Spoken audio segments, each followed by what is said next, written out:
Everest colony में राधिका और मनोज अपनी 8वीं कक्षा में पढ़ रहे बेटे वैभव के साथ रहने आते हैं। मनोज की नौकरी का ट्रांसफर होने के कारण वो लोग इस कॉलोनी में रहने आए होते हैं। एक दिन की बात है। राधिका, हमने वैभव का नए स्कूल में एडमिशन तो करा दिया, लेकिन अब उसके लिए ट्यूशन टीचर कहाँ से ढूंढेंगे? मनोज, मैं भी वही सोच रही हूँ। आज बाजार से आते समय मैंने एक ट्यूशन क्लास देखी, बहुत फेमस भी है वो इस कॉलोनी में। क्यों ना हम वैभव का एडमिशन उसी कॉलोनी में करा दे। ठीक है राधिका, जैसा तुम्हें सही लगे, बस अच्छे से अच्छे ट्यूशन में वैभव का एडमिशन कराना। तुम्हें तो पता ही है कि हमारा वैभव पढ़ाई में कितना कच्चा है। हाँ मनोज, तुम फिक्र मत करो, मैं देख परख कर ही वैभव का उस ट्यूशन में एडमिशन कराऊंगी। राधिका उस ट्यूशन में पूछताछ करने जाती है। वो ट्यूशन क्लास एक जंगली इलाके में स्थित होता है। वहाँ के रिसेप्शनिस्ट धीरज उस ट्यूशन क्लास के बारे में सारी अच्छी अच्छी बातें बताता है, जिससे राधिका को वो ट्यूशन क्लास बहुत पसंद आ जाती है। आपकी सारी बातें सुनकर मुझे सच में ये ट्यूशन क्लास बहुत पसंद आई है। मैं ट्यूशन टीचर से मिलना चाहूंगी। क्यों नहीं मैडम जी, आइए ना, मैं आपको उनसे मिलवाता हूँ। राधिका धीरज के पीछे पीछे ट्यूशन टीचर के कमरे की तरफ जाने लगती है। तभी उसे चलते चलते वहाँ के एक कमरे से मांस की बदबू आती है और वो बहुत हैरान हो जाती है और खड़ी की खड़ी रह जाती है। अरे क्या हुआ राधिका मैडम, रुक क्यों गई आप? टीचर जी का कमरा यहाँ नहीं है, वहाँ है, उधर। जी वो यहाँ इस कमरे से मुझे अजीब सी बदबू आ रही है, बिल्कुल किसी मांस की तरह। अरे ऐसी कैसी बातें कर रही हो आप? ऐसी तो कोई बदबू नहीं आ रही है, वरना मुझे भी तो आती ना। चलिए चलिए जल्दी, वरना स्टूडेंट्स आने के बाद फिर टीचर जी बिजी हो जाएंगी। अब ठीक है। राधिका धीरज की बात सुनकर वहाँ आगे चली जाती है और वो उस ट्यूशन की टीचर मिस सुनैना से मिलती है। आपको चिंता करने की कोई जरूरत नहीं है राधिका जी, आपके बेटे को हम एवरेस्ट से टॉपर बना देंगे। आप एकदम बेफिक्र रहिए, ठीक है? थैंक यू सुनैना मैडम, मुझे आपकी बात सुनकर काफी तसल्ली मिल रही है। मैं आशा करती हूँ कि मेरा वैभव इस ट्यूशन में आकर पढ़ाई में और आगे बढ़े। जी बिल्कुल। वैभव अब उस ट्यूशन में जाने के लिए तैयार था। वो स्कूल से आने के बाद कुछ देर आराम करता है और फिर ट्यूशन में जाने के लिए तैयार हो जाता है। नया ट्यूशन है वैभव, दोस्ती मस्ती कम और पढ़ाई पर ज्यादा ध्यान देना, समझ गए तुम? हाँ हाँ माँ, मैं समझ गया, आप टेंशन मत लो। मैं तो इस नई ट्यूशन में जाने के लिए बहुत एक्साइटेड हूँ। हाँ बेटा, लेकिन बेटा अभी तुम्हारी फाइनल एग्जाम्स भी आ रही हैं, इसीलिए अच्छे से पढ़ाई करना। तुम्हें बड़ा होकर एक डॉक्टर बनना है, याद है ना तुम्हें? ओफो मनोज, तुम फिर से शुरू हो गए। वैभव बेटा, फिलहाल तुम अपनी 8वीं कक्षा की पढ़ाई पर ध्यान दो। इसका जो मन करेगा ये वही बनेगा, न तुम न मैं, हम में से कोई भी इसे फोर्स नहीं करेगा। राधिका और मनोज दोनों वैभव को उस ट्यूशन क्लास में छोड़ देते हैं और तभी सुनैना मैडम वैभव के पास आती हैं। वैभव बेटा, वेलकम। मेरे ट्यूशन क्लास में तुम्हारा स्वागत है। स्वागत है तुम्हारा इस भूतिया ट्यूशन टीचर की भूतिया क्लास में। क्या क्या ये आप क्या कह रही हो? कौन हो आप? अरे बेटा, मैं तो मजाक कर रही हूँ, तुम इतना मत डरो। मैं तो बस देख रही थी कि तुम डरपोक हो या साहसी। चलो अंदर चलो, क्योंकि आज के बाद तुम्हें बाहर की दुनिया नहीं देखने को मिलेगी। तुम अपने माँ और पापा से अब कभी नहीं मिल पाओगे। क्या? मजाक कर रही हो बेटा।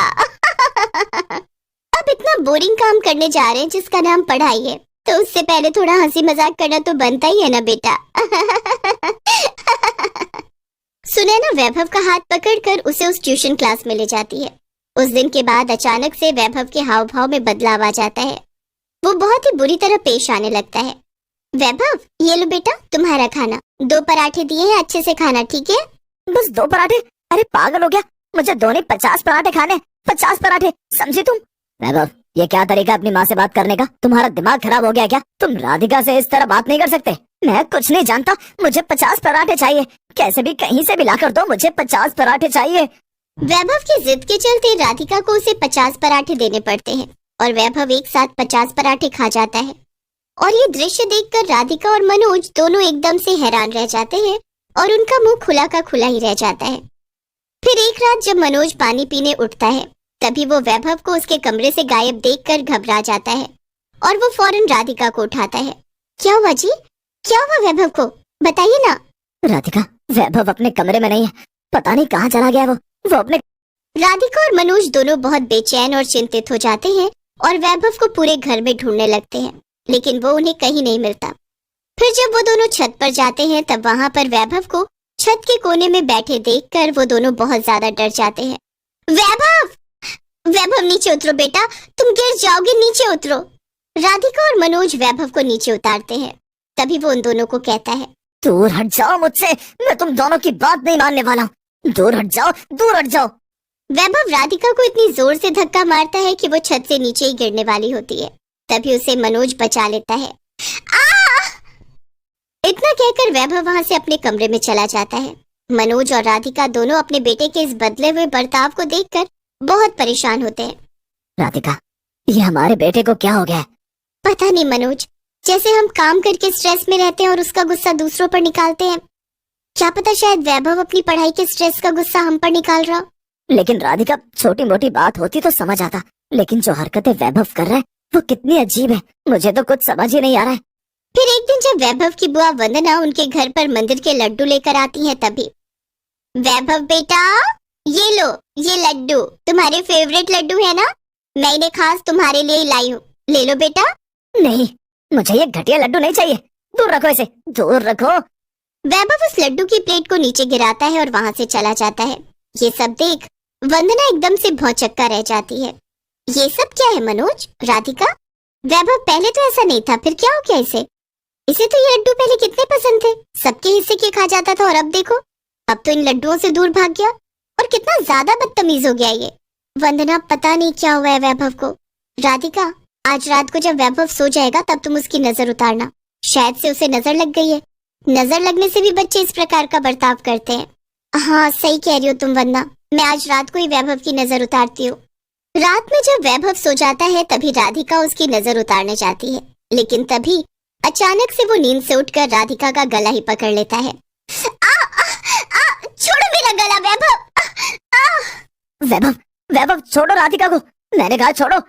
बड़ी मुश्किल से मनोज वैभव का हाथ छुड़वाता है और इस सब के बाद अचानक से वैभव फिर से सो जाता है। और ये सब देखकर राधिका और मनोज बहुत घबरा जाते हैं। मनोज, हो ना हो मुझे लग रहा है कि वैभव को किसी बुरी शक्ति ने अपने कब्जे में कर लिया है, इसलिए वो ऐसा बर्ताव कर रहा है। हाँ राधिका, मुझे भी यही लग रहा है। मेरा दोस्त है सुरेश, उसकी बहन को भी ऐसी ही बुरी शक्ति ने अपने कब्जे में कर लिया था। तब वो किसी बाबा के पास गया था और उसके बाद ही उसकी बहन ठीक हो पाई थी और उस बुरी शक्ति की कैद से आजाद हो पाई थी। तो फिर हम भी वैभव को उसी बाबा के पास ले जाएंगे मनोज। अगले दिन जब मनोज और राधिका बाजार से लौटते समय वैभव को उसके ट्यूशन से लेने जाते हैं, तभी वो देखते हैं कि उसकी ट्यूशन टीचर सुनैना ने फांसी लगा ली है और उस ट्यूशन में कोई भी नहीं है। ये दिल दहला देने वाला दृश्य देखकर उन दोनों के हाथ पांव ठंडे पड़ जाते हैं।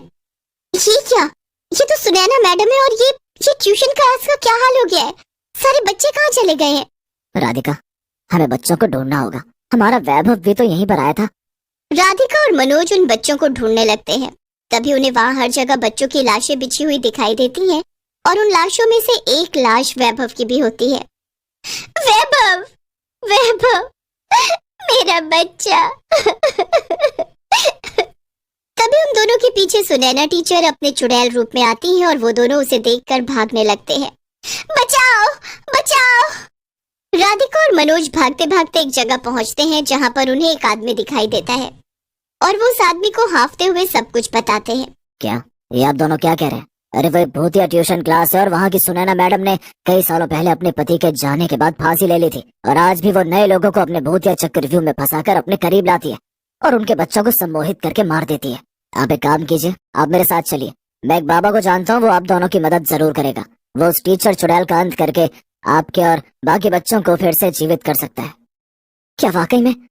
हाँ, चलिए चलिए। राधिका और मनोज उस आदमी के पीछे पीछे चलने लगते हैं, लेकिन वो आदमी घूम फिर कर उन्हें उसी ट्यूशन क्लास के पास ले जाता है और वो आदमी अपने असली रूप में आ जाता है।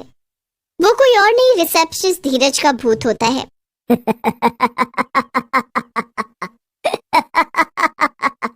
तुम वहां पर सुनैना चुड़ैल आकर उन दोनों को भी मार देती है और अब वो भूतिया ट्यूशन क्लास अपने अगले स्टूडेंट के इंतजार